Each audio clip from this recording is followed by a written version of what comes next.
평화의 하나님. 네. 행복하게 지내셨어요? 네. 형성적으로? 네. 반형성적인 적 없었어요? 네. 가끔 반형성적인데. 그래요. 우리가 완전하지는 못하죠, 물론. 자, 우리. 형성적이고 속은 그래요. 자, 우리 시작 기도하죠. 성부와 성자와 성령의 이름으로. 아멘. 해보는 사람, 한번 살아보는 사람의 사는 걸 비길 수 있다. 사랑도 해보고 놀이도 해보고 결혼도 해보고 일도 해보다가 정작 해보지 못할 것에 이른다. 성부와 성자와 성령의 이름으로. 아멘. 무슨 내용 같아요? 이 세상에 태어나서 우리가 인생을 이렇게 살아가고 있는 거죠. 같은 물에 두 번 들어갈 수 없듯이 똑같은 공기를 두 번 호흡할 수 없듯이 우리의 인생은 계속 흘러가고 있습니다. 흘러가는 가운데 이것저것 여러 가지를 해보죠. 그래, 학교도 들어가 보고 결혼도 해보고 또 일도 해보고 운동도 해보고 여러 가지 해봐요. 근데 정작 해보지 못한 것에 이르다. 무슨 뜻인가? 그거 말고 또 뭐 저기 뭐야 저 은하계 뭐 이거 정말 그 별나라 못 간 거 얘기하는 거냐? 저 달나라 가보지 못한 거 얘기하는 거냐? 태평양에 저기 말이야 수심 그 2km 속에 못 들어가 본 거 얘기하는 거냐? 저자는 그런 거 얘기하는 거 아니라고 생각들어요. 학교를 다녀봐도 학교를 다니면서 하느님께서 원하시는 궁극적인 뜻이 무엇인가? 이 생각에 미치지 못하고 학교를 마칠 수 있어요. 결혼 생활을 하면서도 자기가 물론 선택한 것이고 좋은 길이기에 이렇게 다 연분이 맺어지고 이것까지는 되지만 하느님께서 나의 결혼 생활을 어떻게 하기를 원하시는 건가? 이거에 대해서 하느님의 뜻을 온전히 깨닫지 못하는 가운데 결혼 생활을 끝낼 수도 있어요. 전문적인 일을 하는 데 있어서 30년, 40년을 한 분야에서 이렇게 일을 했다고 하더라도 형성의 신비께서 내가 어떤 마음으로 어떤 자세로 또 이 일을 통해서 무엇을 드러내면서 하기를 원하시는 건지 그분의 뜻을 온전히 깨닫지 못하고 이 일을 할 수도 있는 것입니다. 운동을 해도 마찬가지예요. 아무리 세계적인 스타라고 하더라도 그분의 뜻과 단절된 상태 속에서 운동을 해보면 세계 챔피언이 됐다고 하더라도 못 해본 것이 많아요. 우리의 삶살이는 제가 한 2주 전에 말씀드린 바와 마찬가지로 하느님의 뜻 안에서 일도 하고 학교도 다니고 결혼 생활도 하고 또 저 시어머니도 섬겨드려보고 여러 가지 해보고 그러는 가운데 그분의 뜻을 깨달아가면서 경외심을 느끼는 데 있어요. 근데 우리는 경외심을 얼마나 많이 놓치는지 몰라. 다 못 해본 거야, 그러니까. 우리가 그분께서 원하시는 것을 온전히 깨달으면서 생활하기 위해서는 늘 깨어 기도하는 이런 삶을 살아가야지만 미래에 후회 없는 이런 생을 맞이하게 될 것입니다. 자, 오늘은 몇 쪽을 보시냐 하면은 62쪽에 이제 밑에서 세 번째 줄을 보시는데 우리가 지금 공부하고 있는 것은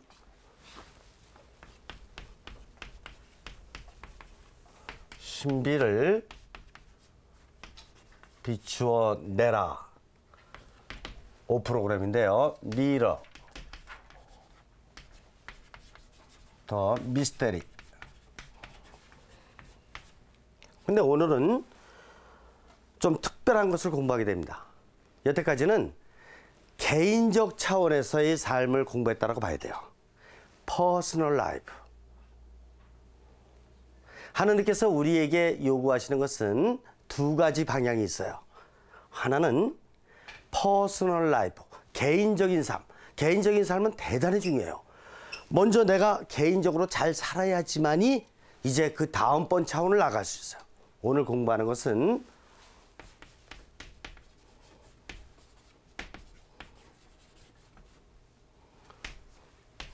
사회적 차원입니다. 퍼스널 라이프와 커뮤니얼 라이프, 즉 개인적인 삶과 공동체의 삶은 불가분리적이에요. 떨어뜨릴래야 떨어뜨릴 수가 없어요. 우리는 가정 공동체, 학교 공동체, 직장 공동체, 그다음에 이렇게 마을 공동체, 시 단위 공동체, 도 단위 공동체, 그러니까 민족 공동체, 인류 공동체라는 이런 사회적 차원이 있는 것이에요. 그러니까 개인적인 삶을 잘 살아가기 위해서 나 자신을 수련하고 수용해 가는 것도 중요하지만 사회적인 공동체의 삶을 잘 살아가는 것도 대단히 중요한 것이에요.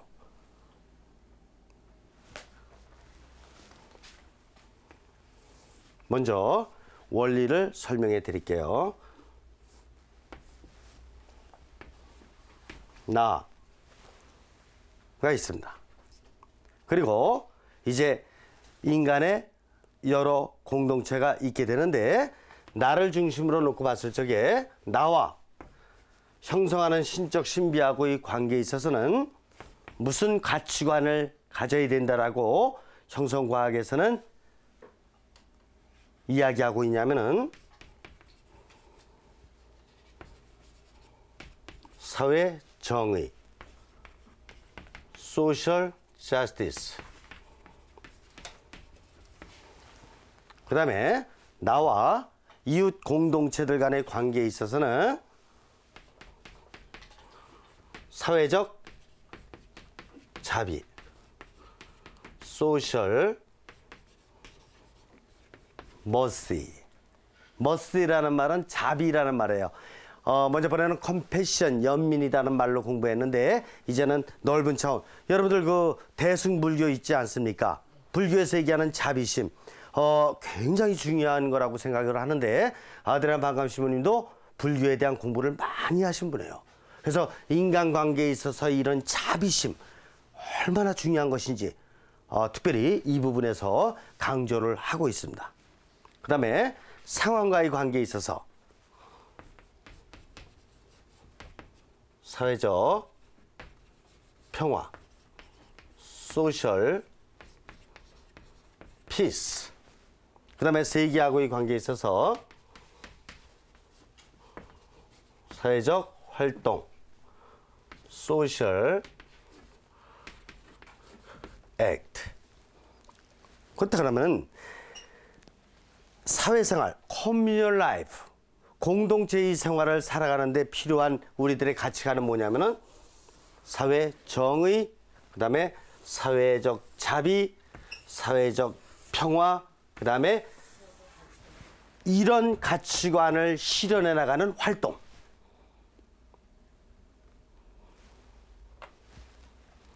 근데 여기 참 묘한 게 있습니다. 뭐가 묘하냐면은 우리는 요즘에 특별히 현대에 들어와 가지고 정의라는 말을 많이 듣게 되죠.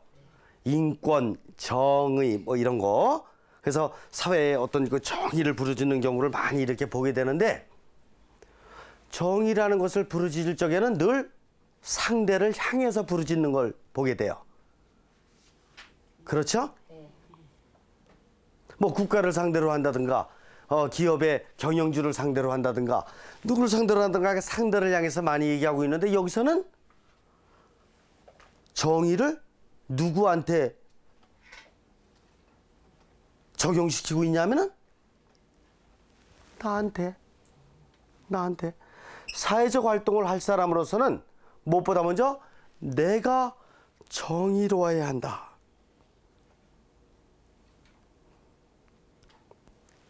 좀 책을 통해서 보죠.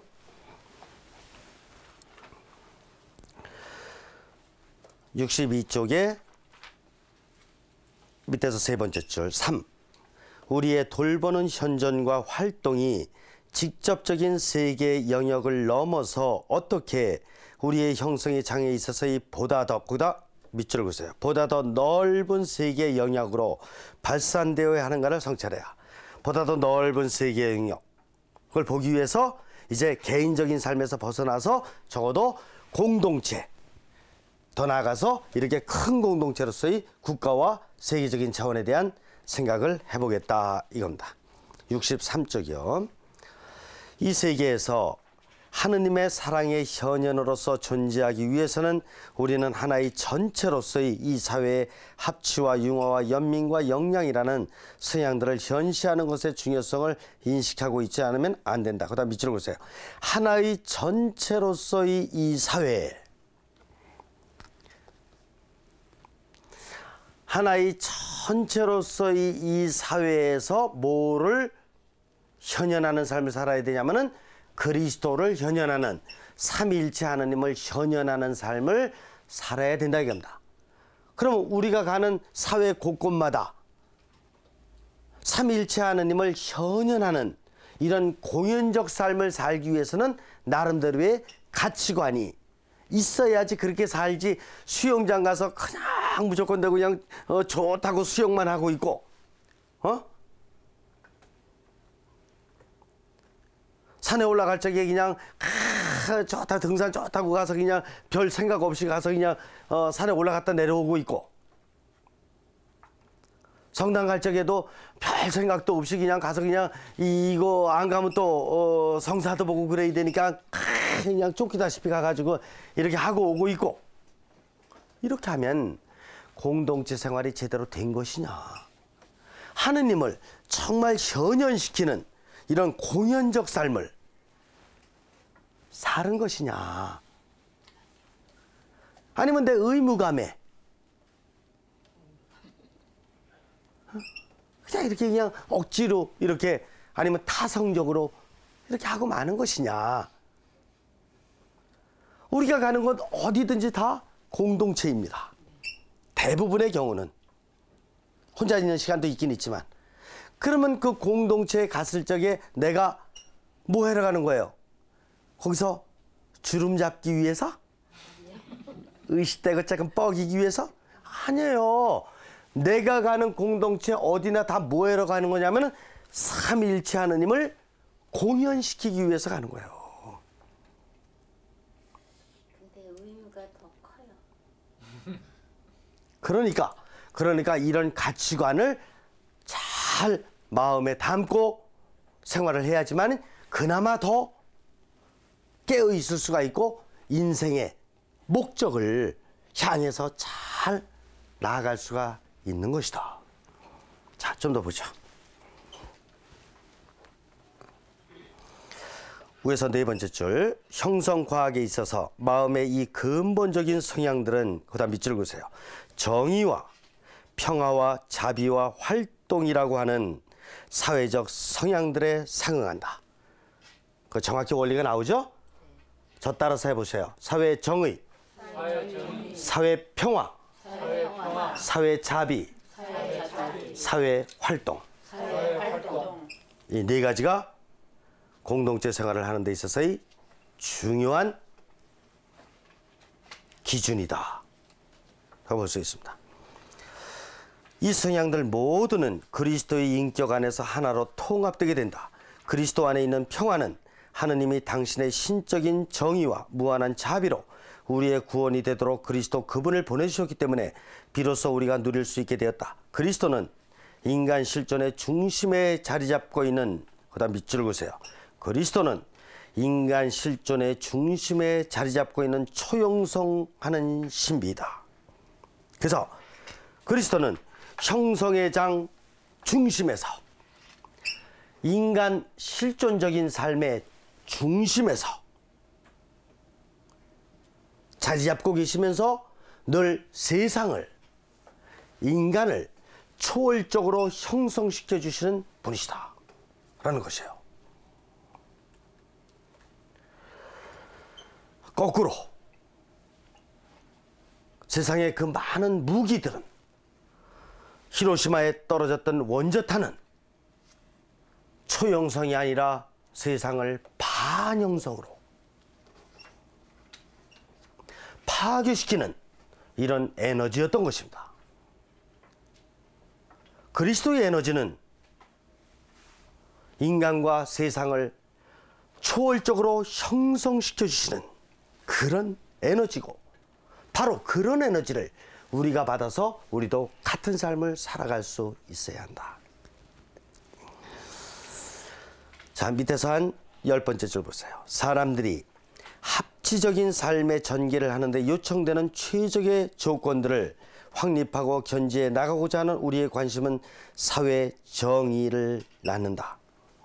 정의는 모든 사람들이 삶의 상황에서 나타나는 한계들과 융화 속에서, 그다음 밑줄을 보세요.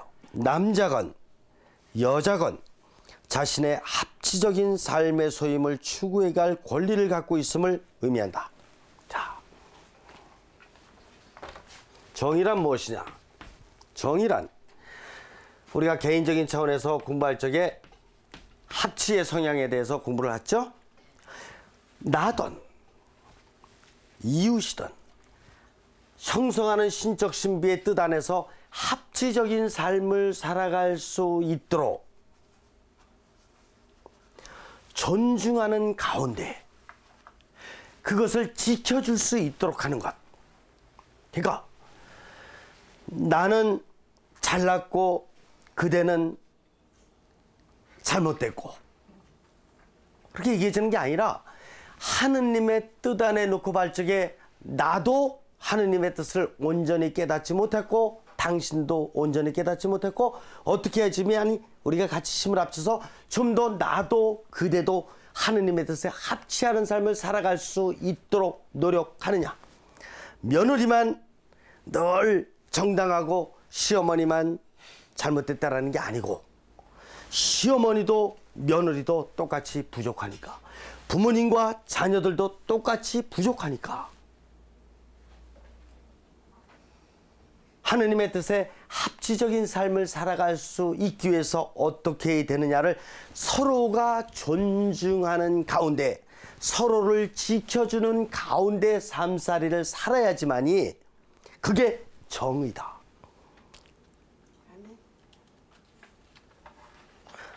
좀 힘들어요? 아니요. 좋아요. 보죠. 좀 더 보죠. 우리들 각자는 개인적인 차원이나 국가적인 차원, 밑줄을 그으세요. 국가적인 차원 혹은 국제적인 차원에서 우리가 정의의 면모를 비추어내도록 불린 방식이 어떤 것인가를 그다음 밑줄을 그으세요. 주의 깊게 사정하지 않으면 안 된다. 자, 이것은 합치를 존중하는 가운데 개인적인 차원이나 국가적인 차원이나 국제적인 차원이나 어떤 차원에서도 이런 하느님이 원하시는 정의가 실현될 수 있도록 주의 깊게 사정하지 않으면 안 된다. 그래서 제가 예전 벌써 프로그램에서 사정 과정에 대해서 어프레이절 프로세스, 사정 과정에 대해서 제가 자세하게 말씀드린 바가 있죠. 어떻게 사정해야지만이 경외심을 갖고 주의를 집중하고 기다리면서 이해를 하고 불공명의 상황이 다가온다 그러더라도 불공명의 상황을 수용하고 그러면서 예스라고 응답할 수 있는 이런 사정 과정에 대해서 설명드린 거 기억나실 거예요. 네. 그렇죠? 그러니까 주의 깊게 사정을 해야지만이 공동체 생활에서 하느님의 정의를 드러낼 수가 있지, 내 생각 가지고 너는 잘못됐고 나는 옳고 이런 흑백 논리로 가는 것은 아직까지 그거는 인격적인 그리고 높은 차원의 해결책이라고 보기에는 좀 부족하지 않느냐. 자, 좀 더 보죠.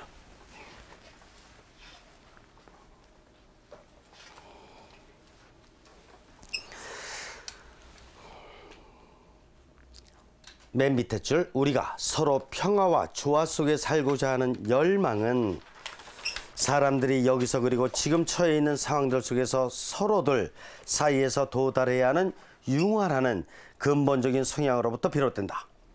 가장 넓은 의미에서 융화는, 그다음 밑줄 보세요. 사회적 평화라고 하는 성향을 포괄하지 않으면 안 된다.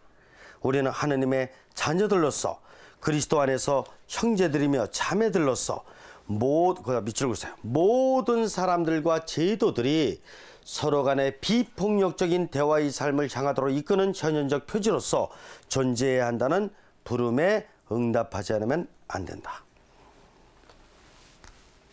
사회 평화. 모든 사람들과 제도들에 있어서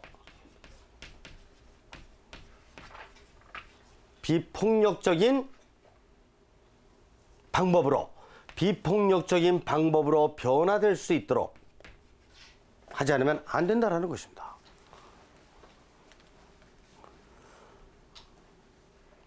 가정 안에서 고부간의 문제, 요즘은 옛날과 또 달라요. 요즘은 부부간에도 이혼율이 상당히 높죠. 부모와 자녀 간에도 예리하게 의견 대립하는 경우도 상당히 있어요. 그리고 그 이상으로 사회적인 차원의 문제는 굉장히 많기 때문에 사실 폭력도 아주 쉽게 이렇게 볼 수 있는 이런 세상이 되었어요. 어떻게 해야지만이 가정적인 차원에서 이런 사회적인 차원 또 이렇게 국가적인 차원, 국제적인 차원에 이르기까지 평화로운 이런 세상을 구현해 갈 수 있을까? 쉽지 않아요. 우리 불과 얼마 전에 제1차 세계대전, 제2차 세계대전 경험했잖아요. 그게 국가 간의 관계라는 것이에요. 그것도 배웠다는 사람, 지도자들에 의해서 이루어진 사건들입니다. 제가 폴란드의 아우슈비츠 수용소를 가가지고 그 유리관에 그 당시에 사람들 죽이면서 머리카락, 그냥 이 머리카락이라는 걸 다 거기다 담아놓은 거지. 유리관을 이렇게 보면서 이게 세계적인 전쟁의 마지막 남아있는 상징물들이에요. 캄보디아를 가서 킬링 필드, 그 킬링 필드 그 도로를 갖다 쭉 다니면서 얼마나 아픈지. 있잖아, 전 지역이 죽음의 땅이에요. 철조망으로 다 막아가서 못 쓸 땅이 그냥 거의 7, 80% 이상 되는 거지. 못 쓰는 땅이. 간신히 도로 만들어 놓은 데만 다니는 거예요. 이게 현대 들어와서 과학이 만들어냈다라는 결과가 이렇게밖에 안 되는가. 호시탐탐 남의 나라를 넘보고 자신의 그 권력이 모르게 굉장하다고 3, 40년 이후에는 아무것도 아니고 한 줌의 흙으로 돌아갈 존재자들인데 뭐 그렇게 남의 나라까지 가면서 가서도 그렇게 전쟁을 일으키고 못 살게 굴고 폭력적인. 사실 우리나라의 상황도 쉬운 건 아닙니다. 정말 사회의 바른 지도자들이 얼마나 필요한 세상인지 몰라요. 오늘날에 우리나라의 문제다 그런다 그러면은 우리 국민들이야 거의 대부분 8, 90% 애국자라고 볼 수밖에 없지 않아요? 안 그래요? 애국자예요. 이분들이 휴전 이후에도 얼마나 피땀 흘려 노력했는지 모른다. 애국자입니다. 그런데도 왜 이렇게 계속해서 아픔의 문제가 끝이 없는가?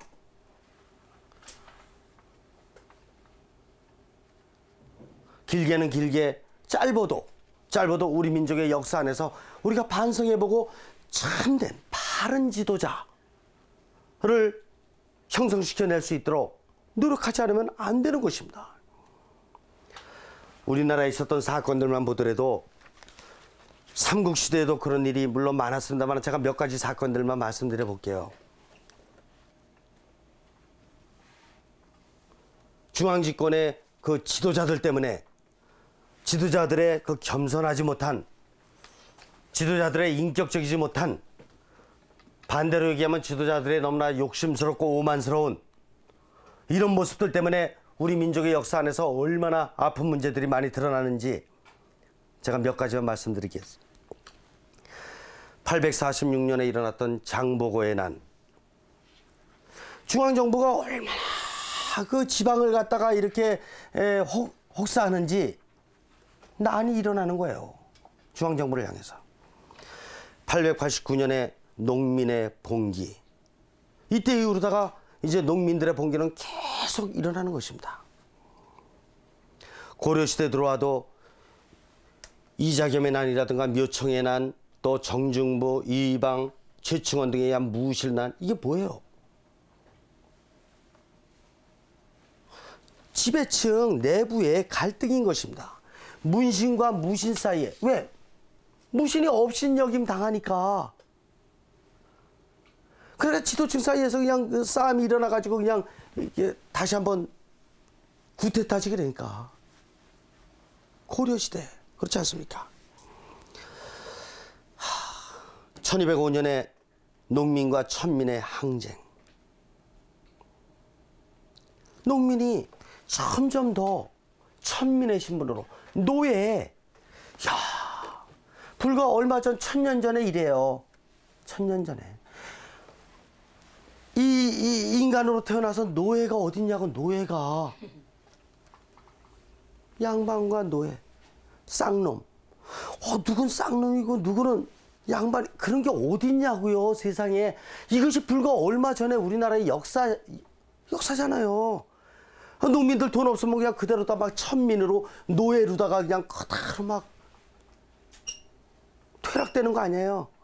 그러면서 몇몇 사람들은 그냥 저희들이 양반이고 귀족이고 이런 게 어딨냐고요. 인간을 제대로 이해했냐고요. 이런 바로 이런 잘못된 이런 영향들이 오늘날까지 계속 영향을 미쳐오니까 좀 더 보죠.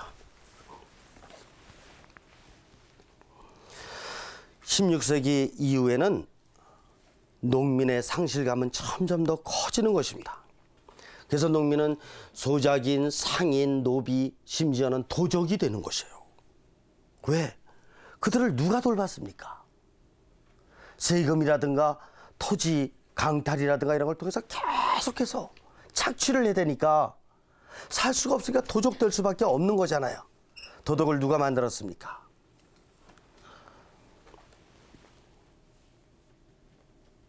임꺽정의 난. 그런데도 불구하고 농민들은 임진왜란 때 의병에 소속이 돼요. 그래서 나라를 구하기 위해서. 그 당시만 해더라도 우리나라 거의 대부분의 퍼센트가 농민 아닙니까? 국민들이 얼마나 순수하냐고요. 착하고 진짜 애국자가 아닙니까? 그렇다 그래서 제가 무슨 권력층에 있고 막 이런 사람들 잘못됐다라는 게 아니에요.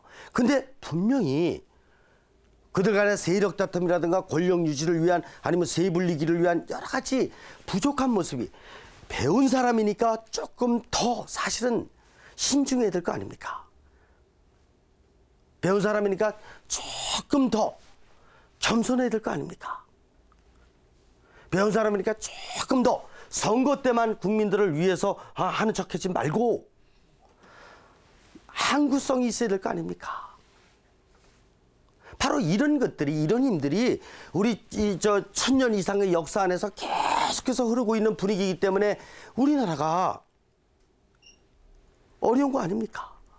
아픔이 있는 거 아닙니까? 물론 나름대로 누구든지 참 피땀 흘려 노력하는 가운데서 인생을 살아가는 곳이에요. 그러나 왜 지도자층에 있는 분들에 대해서는 한마디를 더 할 수밖에 없는 거냐면은 좋은 여건에 있으니까 조금만 더 내면만 잘 이렇게 그 정리만 하면은 얼마나 좋은 일을 영예스럽게 정말 많은 사람들을 행복하게 해주면서 할 수가 있습니까? 못 가진 사람은 없어서 못 하잖아요. 가진 사람이 안 하면 누가 합니까?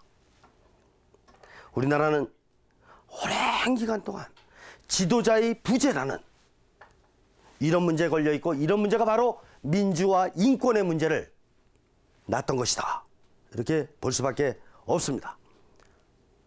그래서 우리들의 부족함이 뭔지를 인지하는 가운데 그걸 불평한다든가 가서 막 폭력적인 방법으로 한다든가 이런 것이 아니라 차근차근히 우리부터 내가 가정의 내가 지도자로서, 직장 다니면 직장의 지도자로서, 그리고 내가 연결된 공동체의 지도자로서 정말 작은 지도자지만 작은 지도자로서의 모범적인 빛의 삶을 살아가야 할 뿐더러 우리들의 자녀들만큼은, 후손들만큼은 정말 이렇게 공부시키느라고 힘들기도 하고 이 애도 먹는데 좋은 지도자 될 수 있도록 우리가 모범을 보이고 정말 기도도 해주고 여러 가지 우리가 해야 될 일을 차근차근 해나가야지만이 이 나라의 미래가, 아시아의 미래가, 전 세계의 미래가 밝아질 수 있다. 이렇게 보는 것입니다. 더더군다나 유신헌법 이후에는 이제 농민들의 이 한거 정도가 아니라 어떻습니까?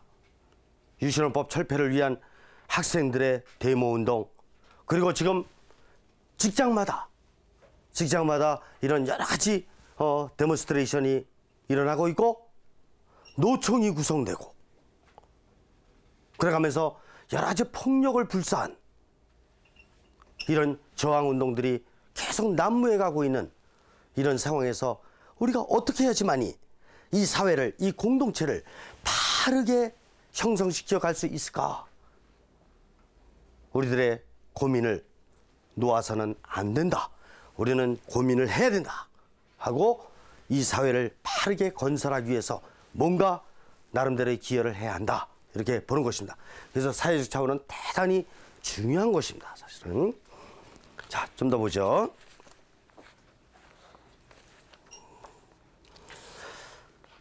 위에서 한 8번째 줄 보세요. 연민이라고 하는 공명적 성향은 사회적 자비라는 성향을 부활한다. 이게 불교에서 얘기하는 자비심, 아주 굉장히 좋은 정신이죠. 이런 거. 자비는 우리로 하여금 우리의 돌봄과 관심을, 우리의 친절과 용서를, 그다음 밑줄 보세요. 개인들에게 뿐만 아니라 모든 민족들 전체까지도 역시 확장해 나갈 태세를 갖추게 해준다. 기근이라든가 과도한 범죄, 자유의 상실, 그 밑줄을 그세요 계속. 그리고 서로에 대해서 가해지는 비인간적인 다른 엄청난 사례들과 같은 재앙들은 인간의 자비가 얼마나 끝없이 넓게 미쳐야 하는가를 드러내 준다. 그렇죠? 오늘날은 뭐 사회의 악의 문제가 청소년 범죄까지 연결되고 있고 상상도 못하는 이런 그 죄악들이 쏟아져 내려오고 있기 때문에 정말 마음이 너무 아프죠. 학교에 갔는데 이 초등학교 중학생 애들 참 순수하지 않습니까? 이 학생들 이미 순수함을 잃고 있어요. 자기네들끼리 말이야 천진난만하게 놀면서 정말 아주 인생 몰라도 좋아. 참 자기들끼리는 그냥 막 재미나게 지내들 아이들이 그룹 때를 지어서 왕따를 시킨다고요. 왕따. 야, 그 어린 나이에 이거 옛날에 상상이나 해봅니까? 터덕터덕거리 끝나지. 지금은 얼마나 그런 방법으로다가, 그렇죠? 고등학교 졸업하자마자 그냥 그 뭡니까? 우리 이미 잘 알듯이 막 뭐 막가파? 어떻게 되는 거예요? 뭐 야타족? 어떻게 되는 거예요 도대체가? 그냥 상상도 못하는 이런 일들이 막 벌어지고 있잖아요. 근데 그들을 다 붙잡아다 다 감옥에 갖다 넣는 걸로 다 됩니까? 그렇잖아요. 이런 문제를 끌어안으면서도 감정을 섞지 말고 어떻게 해야지만이 차근차근 이들을 변화시켜 줄 수 있을까를 생각을 해본다면 우리 내면에는 정말 부처님과 같은 자비하심이 있기 전에는 어떻게 하겠냐 말이에요. 자비심. 사회활동을 하는데 내 마음에 드는 사람이 몇 명이나 됩니까? 몇 명이나 되냐고요. 사회에 나갈 때마다 늘 자비로운 마음 갖고 나가지 않으면 시독하면 금방 감정이 억양이 높아질 수 있고 이런 거 아니에요?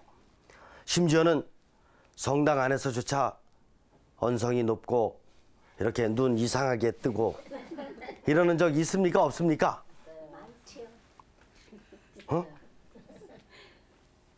내면에 가져야 될 가치관을 제대로 갖지 않고 생활을 하면 형식적으로다가 사랑이다 뭐 이렇게 얘기하는 것 갖고는 안 되는 것입니다. 좀 더 과학적으로 나의 내면을 갖다가 잘 이렇게 분석을 해가면서 정리를 하지 않는 한 매일 사랑하라. 뭐가 뭔지를 모릅니다. 좀 더 보겠습니다. 밑에서 한 7번째 줄. 공명적인 성향으로서의 역량은 책임있고 효력 있는 사회적 활동을 낳는다. 이 성향은 우리로 하여금 이 사회와 세계를 위해서 하느님이 마련하신 사랑 깊은, 그 다음 밑줄 보세요. 하느님이 마련하신 사랑 깊은 계획에 대해 신실한 그런 방식으로 사회적 정의와 평화와 자비라고 하는 요청들을 이행할 수 있도록 해준다. 그래서 하느님의 사랑은 뭐냐? 사랑은 바로 이런 것이라는 겁니다. 내가 사회활동을 하기 위해서 정의로운가?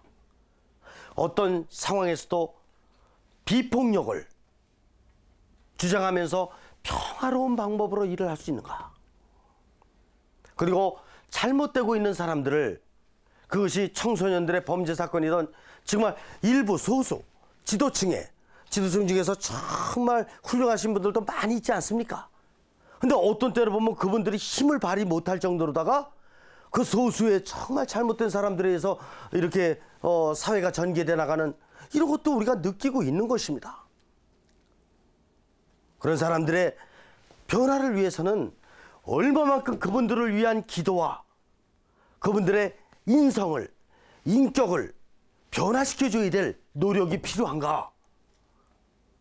무조건 내가 불평되고 그냥 가서 그냥 싸움하고 이래지는 게 아니고, 청소년들이든 사회의 지도자들이든 잘못했을 적에는 자비심을 가지고 그들의 변화를 위한 여러 가지 방법을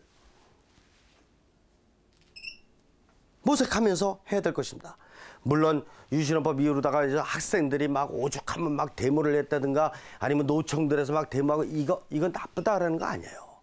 그러나 그것이 하느님께서 보시기에 가장 완전한 방법이냐, 그것이 인간이 할 수 있는 가장 성숙한 방법이냐는 다시 한번 검토를 해야 됩니까? 안 해야 됩니까? 해야 됩니다. 스승이 잘못한다 그래가지고 부모님이 가가지고 막 스승님을 갖다가 막 그냥 이렇게 뭐라고 해대고 이거하고 그것이 뭐 울분이 있어서 이렇게 하는 것 같은 건 이해는 해줄 수 있죠. 그러나 그 방법이 가장 좋은 방법이냐? 그것이 예수님, 또 공자님, 또 우리 부처님 이런 분들이 원하시는 가장 좋은 방법이라고 볼 수 있느냐? 이거에 대해서는 다시 한번 검토해야 됩니까? 안 해야 됩니까? 해야 되는 것입니다. 아무리 내 자녀가 지금 억울하고 그럴지 모르지만 스승을 대할 적에 그렇게 하면 안 돼요. 그래서 어떤 잘못이더라도 우리가 사회적인 활동을 할 적에는 이런 바로 나 자신이 정의를 지키고, 있잖아, 선생님은 선생님이니까 예의를 갖추면서 가서 할 얘기 해야죠. 지도자는 지도자니까 예의를 갖추면서, 그러나 당신의 이런 내면은 좀 변화될 필요가 있겠습니다. 이렇게 한번 해야지만이 국민들을 위해서 바르게 할 수 있는 거 아닙니까? 이런 아주 좋은 충고나 이런 조언을 줘야 됩니까? 안 줘야 됩니까? 줘야 되죠. 매냥 폭력적인 방법으로 하는 것이 좋은 게 아니고 정말 바르게 이런 평화스러운 가운데 이런 자비심을 가지고 일해 나갈 수 있도록 해야 될 것이 아닌가, 이런 생각을 하는 것입니다. 밑에서 3번째 줄. 그리스도는 우리가 그리스도적인 사회활동의 영역에서 할 수 있는 한 최대한도로 성장하기를 원하신다. 거기다 성장에다 밑줄 그으세요. 예수님께서는 뭘 원하시는 거냐 하면은 우리가 개인적인 삶이라든가 찌끄만 가정적인 삶에서 살기를 원하시는 게 아니라 그건 당연히 잘 살고 가정이라든가 직장생활 당연히 잘하고 그거보다 더 넓은 사회적 차원에서 역량을 발휘하는 삶으로 성장하기를 원하신다. 그러니까 우리 생각을 자꾸 좁은 데다가 내 집이라든가 내 성당이라든가 내 직장이라든가 여기다 묶어놓지 말고 하느님으로부터 힘을 받아서 보다 더 넓은 사회 공동체를 향해서 기여할 수 있도록 계속해서 우리를 갈고 닦아나가야 된다. 이렇게 보는 것입니다. 그분은 우리에게 엄숙하게 이처럼 말씀하고 계시기 때문이다. 너희가 이 지극히 작은 이들 가운데 하나에게 해줬을 때마다 나에게 해준 것이다. 뭡니까? 세상에 어려운 사람들이 한두 명이 아니죠. 지도자들도 인격을 깨닫지 못하면 참 보잘것없는 사람이고, 청소년들도 정말 순수성을 잃어버리면 참 안타까운 청소년이라고 볼 수밖에 없고,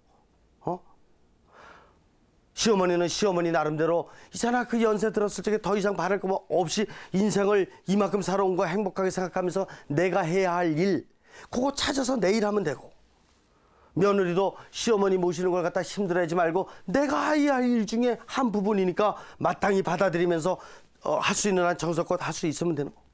이런 걸 못할 적에 다 보잘것없는 사람밖에 될 수가 없어요. 그렇다 그러면은 하느님 안에서의 나의 소임과 역할을 제대로 깨달으면서 정말 과도한 책임지라는 거 아니에요. 과소한 책임져도 물론 안 되고 공명적 책임을 져나가면서 자신 있게 기쁜 마음으로 내가 해야 할 역할을 갖다가 계속해서 차근차근 넓혀나가는 이런 삶을 살아가는 것이 그리스도께서 원하시는 우리들에 대한 사회적 차원의 삶이다. 이렇게 볼 수가 있겠습니다. 오늘 여기서 마치겠어요.